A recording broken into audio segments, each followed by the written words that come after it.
Hey everyone, Tyzer193 here, bringing you another Halo 4 multiplayer video. I did a dual comm with a man named Tyzer, check him out. And if my voice sounds different, it's because I used a different mic. But yeah, that's really it. We went into some random topics, so this video will be split into 4 parts. And enjoy! Hey there everyone, we tried this before, like 26 minutes worth of commentary. So I don't know if we're going to retouch on some of the things we discussed, but I couldn't find the file, so I know where it is now. I know where it's going to save to. So introduce yourself, man. So yeah, hey guys, I'm Tyzer193. I have been doing YouTube for, well, I have my account for about 3 years, and I started uploading about 2 years ago or so. And I do tutorials and commentaries and whatnot, Halo 4, and Halo 4 seems to be the biggest focus at the moment, like times here, but like times again, like as I've learned through the last 26 minutes of discussion, shall we say, and random tangents, which you'll probably hear about again. He seems to be doing a lot of Halo 4. I've been looking at videos, and yeah, I've been really enjoying them so far. Yeah. So when introduce yourself to my guys. All right, I'm Tyzer193. I've had my YouTube channel since 2006, so I guess 6 years. But I used to do face vlogs, like just ranting on people, like YouTube personalities, people that I thought were doing wrong. But now I just started doing gameplay videos for, like, I don't know, maybe 5 months now, it seems. So yeah, I mainly do Halo, but I'm trying to expand into other games as well. Mostly next year I'm going to start with the big game titles like Tomb Raider, and I guess Gears of War Judgment might come out next year. I'm not entirely sure. But I hadn't thought about that one. I could have done the Call of Duty, like I said earlier, or the Hitman Absolution. I was looking forward to doing Hitman Absolution earlier, but we'll probably get into jobs later. But I quit my job, and because I hate working retail. But yeah, so that's me basically. Oh, and again, I have to say this again for your subscribers, if anyone comes over to my channel, I do swear, cuss a lot, but that's just me, and I'm not trying to offend people when I do that. You know what I mean? Yeah, I tend to sort of, I'll mutter things, but I won't actually swear like. But I know what you mean. Yeah, it's sort of a mental thing for me. But I mean, like, I'm thinking of getting into bigger games as well. Not bigger games such, because I'm sort of doing the biggest there is at the moment. But I'll be expanding to other games as well. I've been doing, if it's over the last few months and whatnot, I mean, people won't really remember any of the videos I did a long time ago, because I had a bit of a bumpy ride starting, because originally, like I said in the last time, I started with that Bungie Pro video and recording bits and bobs, and it was pretty decent quality, because you could render the clips, but it could take like weeks to do a 2-minute video, because you had to literally stick them in your file share, use a Bungie Pro video credit thing, and then download it, edit it again, upload it.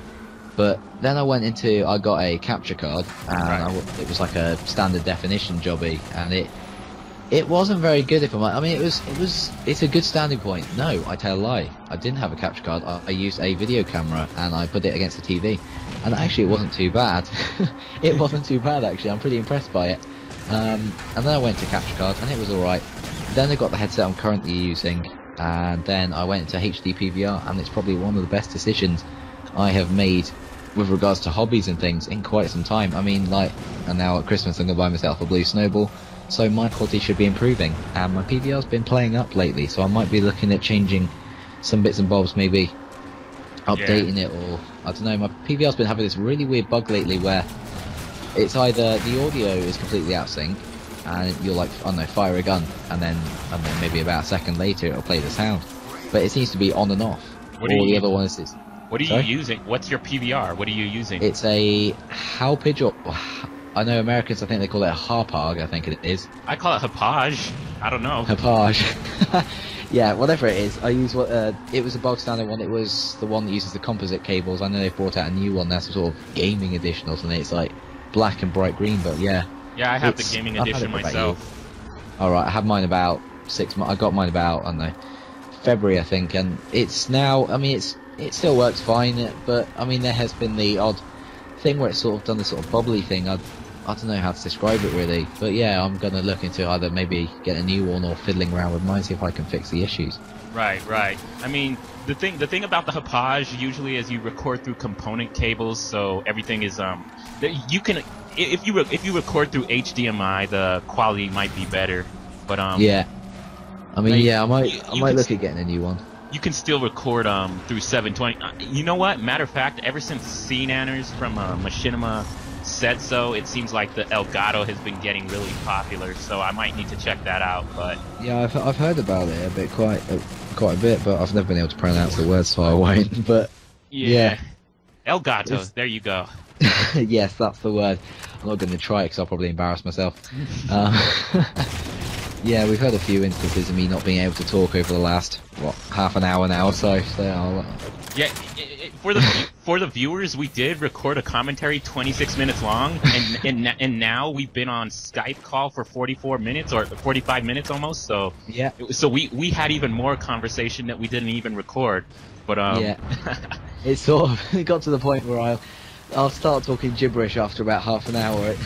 Well, let's get into more of that gibberish, I guess. Now that I know, why are we doing this commentary? Matter of fact, yes, that's something we got onto before, and we sort of I'm trying to touch up. That led into the gibberish. Trying to touch up on the same points that we did the first time. Follow the same path, and we'll get into it. Except that one point where I got flack, but other than that, yes, we won't mention that.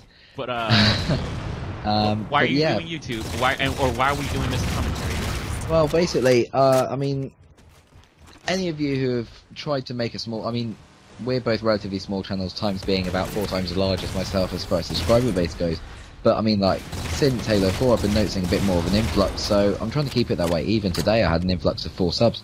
But again, I'm going off on a tangent, which to times the subs and that, I will go out on a tangent if you do watch my videos, because I don't know, I just tend to do that, and you'll probably see that throughout the video. But what was I talking about? Oh yeah, with YouTube, if you try and do it on your own, like I was doing for the last 2 or 3 years, it's a very, very slow and challenging process. I mean, especially around the time where the big games were coming out, like Creed 3 and Halo 4 and that, I had a lot going on at once, and I had a lot of videos to get out, and I had to put some other things on hold. And it just seems to get sometimes somewhat repetitive, because it's always you on the channel, it's always you making the videos and everything. There's never any interaction with anyone. Some people just tend to, if you try and do it on your own, it never really gets anywhere. You choose more of a cooperative process, like, obviously, which is basically what we're doing now, because I messaged Times a while back, and I said, well, why don't we just, work together and try and get something done, because I watched a video a short while back, I don't want to say a rant, because some may see it as a rant, but he was right in the sense that some people are out there just in it for themselves, and they will cause issues. But if you're honestly out there to, help one another, and we'll probably get onto the subject of something I'm doing at the moment, but if you're out there to help, you're genuinely out there to help one another, it will be more interesting for you, the subscriber base, and it'll just be generally more variety and more interesting, and it just generally feels like you're doing more because there's more interaction with people. Oh yeah. Yeah. That's another difference between over there in the UK, in the UK and in the US. I need to get used to your pronunciations of certain words, because we say them differently, but we know what we mean, right? But, yeah, definitely. That's basically like process, and we say we just say process. Process, yeah. And it's weird, but like what? what? No, it was great. Like today, I was at work, and we've got this new Canadian girl. I was actually I was going to tell you that after we finished recording the. We should probably call it a rehearsal now, seeing as it didn't really serve much of the purpose. But right. We've got this new Canadian girl who's joined us, and obviously she has the very typical, very strong Canadian accent. And she came along. She was talking about, I don't remember what it was, but she got into the. I mean, she was talking about something that was automatic, and she said automatic, like not like. I don't know how to describe it. It was really like a really smooth pronunciation. She didn't stop the word or like. So we like British people say automatic or automatic, but it flowed perfectly, and we had to get her to repeat it about 4 times because it was just so perfect. It was amazing. It was. That's amazing. That's awesome. I love it. Ultimate pronunciation of automatic. If you had the stereotypical American, this was her. Automatic. Wow. Almost like that, but no, you could never beat it. You could never find a better pronunciation of it if you tried. So even an American would be amazed by her pronunciation. Yes, they would. I would be willing to bet on it. Oh, I need to hear it, but yeah. Speaking of going back to our original point, yeah, like I'm not going to I don't differ much from you. Why I'm doing this commentary with you and why I'm doing this YouTube thing. Really, like, we discussed it earlier, but even big YouTube channels like PewDiePie or who else, and even non-gaming YouTubers who are big have people working with them, you know. So yeah, like Rooster Teeth's a good example of that, because obviously I can't remember how it started. I think I read somewhere it's something to do with was it? I don't know. What do you watch Rooster Teeth at all? I haven't watched Rooster Teeth in a few weeks, but a few months, right. like 2 months ago, I used to watch a lot of their videos. Yeah, because I think it's their boss, Bernie, is it? I think. Yeah, Bernie. I read somewhere apparently originally he started it because I don't know, I think he played a game of Halo or something. He put it up as a podcast, and from there it was him for quite a while, and then it sort of sprouted and it started, and eventually it evolved into that Red vs Blue.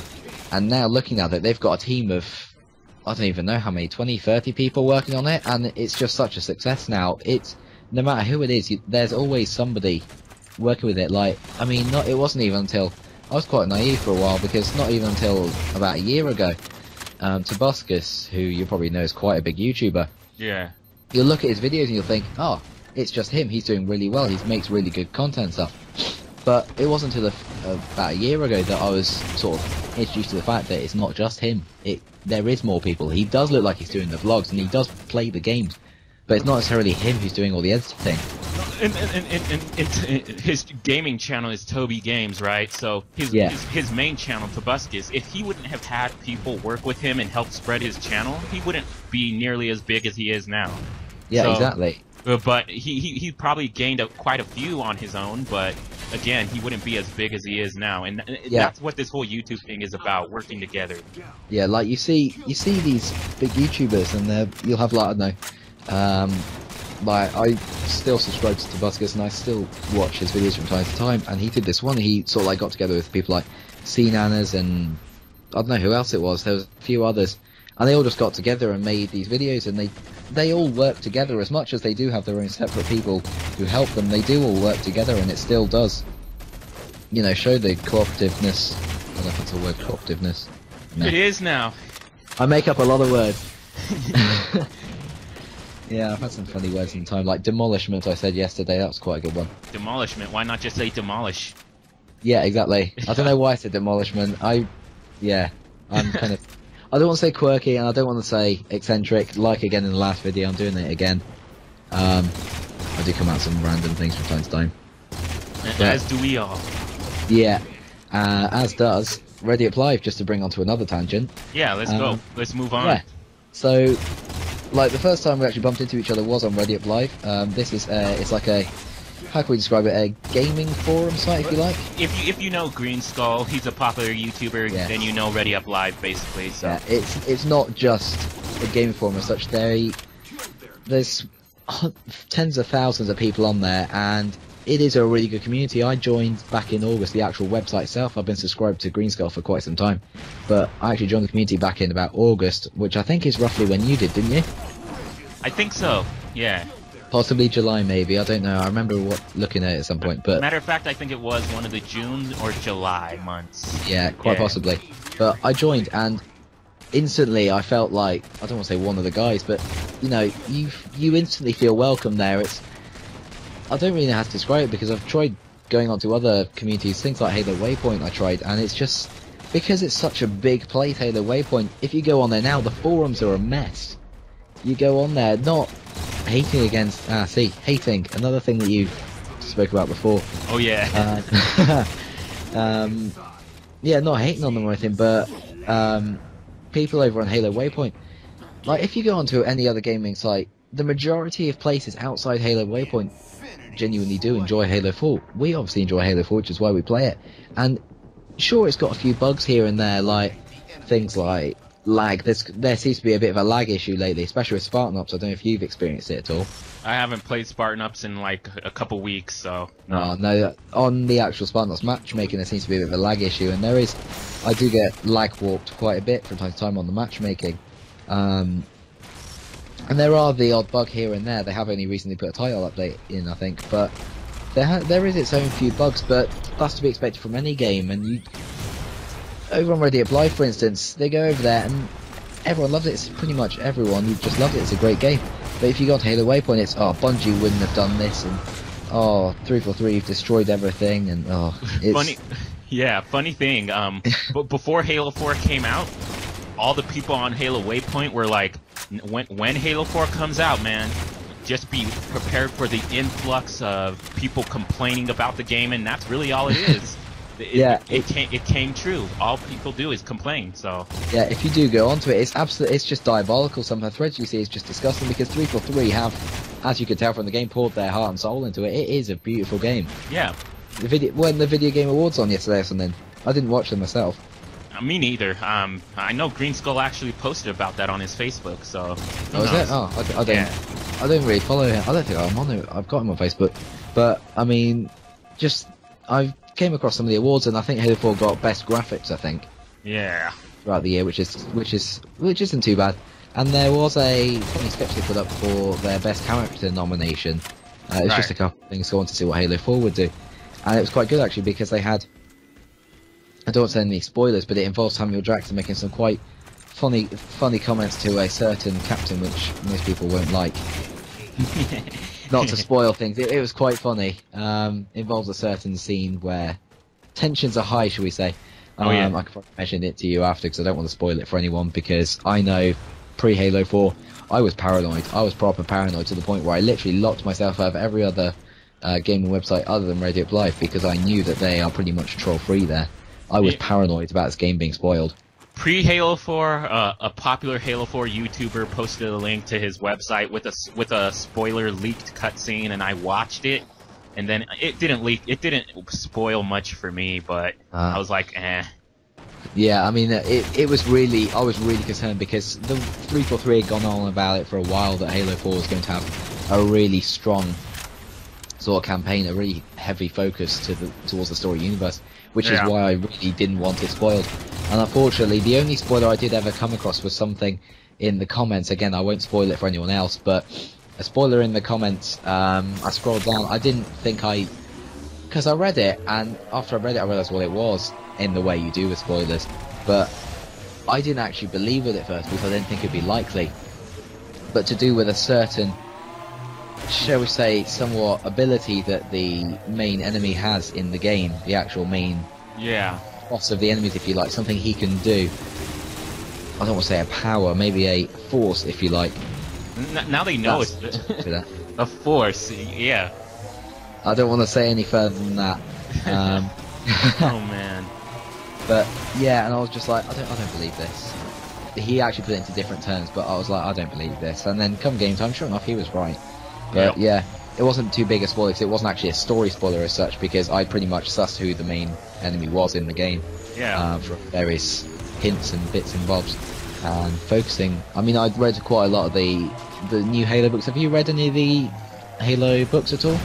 I've read a few of them. I haven't read any of the new ones, nah. I've read the Karen Travis ones, the Glass Lantern and the Thursday War, and they are really, really good. Yeah. Like, they're proper nice. I mean, looking on the reviews on Amazon, there's so many people saying, oh, she's spoiled how these characters act, but yeah, people have said that she ruined Halo. I'm like, how? She just wrote a book. Cannot ruin Halo, especially with these books. They really give you a glimpse into how Oni operates. It is honestly really good. Did you ever read Ghost of Onyx? Yeah. Yeah. Glasslands is a direct continuation of that, as is the Thursday War. Okay, I'll have to read them then. Yeah, they are actually really good books. I really enjoyed them. I mean, they have a very... I started to sound a bit weird, and I had a bit of a funny lisp going on there. They have a very sort of, I don't want to say lumpy ride as such, but there's certain bits in it. If you remember back to Halo 2, did you enjoy the Arbiter bits? I personally did. See, as much as I thought it was pretty cool to play as the Arbiter and have his camo and everything, I just found it a bit of, I don't know, I liked the Chief story. I didn't want to shift over to the Arbiter. And Glasslands has got that same sort of thing, the whole, a different side of it. It sort of like splits into 3 different stories, which it's good because it wants you to carry on reading. Right. And they all do link into each other, but there were certain bits where I felt I don't know, I just didn't want to carry on reading, but I stuck with it anyway. And towards the latter half of the book, I couldn't stop reading it. You will hear people saying, "Oh, I read this book and I couldn't stop reading it. I couldn't put it down." But I honestly had to carry on reading. I read throughout a whole night to finish that book because I really was enjoying the final bit of it for both books actually. Nice. And it just opens up some more ideas as to what the universe is like just before and during Halo 4, what the political situation is and everything. And that's one of the things I appreciate about Halo 4, actually. I guess for people who haven't read the books or haven't been into the Halo story, you can look up things on the internet too, but Halo 4 goes more in depth to the story than any other Halo game before it. So, like 343 put it, they very much isolated the actual Halo story as far as the games are concerned. The game story, like, I don't know, universe, and everything outside of that were very much two separate things. You had the Master Chief story, and then you had all these random offshoot stories, prequels, sequels, and all sorts. But now they've sort of tied it all together, and they have done a really good job of it, especially if you read these recent books. Exactly. All right. Oh, go ahead. Yeah. No, I was just saying, they have done a really, really good job. Exactly, yeah. And I'm excited. Some very different tangents to last time. I'm excited because Frank O'Connor said Halo 5 is already in development, so I can't wait for it. So, on the subject of that, I'm a bit concerned because I actually went to Reddit Live a few days ago, and they had put a little news article up about a studio that Microsoft made. Have you ever heard of Black Tusk Studios? Oh, I read that story. Yes, that concerns me, because if they're saying, "Oh, this is the next Halo, this is the next big universe we're planning," does this mean they're ending Halo at Halo 6? Or does it mean they're putting it on the back bench, or... Who knows? We just, if we could fast forward whenever Halo 6 comes out, probably 2020 or something like that. Yeah. Yeah, who knows? If I'm honest, the way I see it, if people are gonna carry on buying and playing Halo, I think they're gonna carry on making them, because at the end of the day, they are... This is the thing I don't like about Halo Waypoints, are saying, "Oh, you have to do this because I'm a paying customer and I'm a fan, and you should do this maybe because I'm a loyal fan." But at the end of the day, they are still a business. They are there to make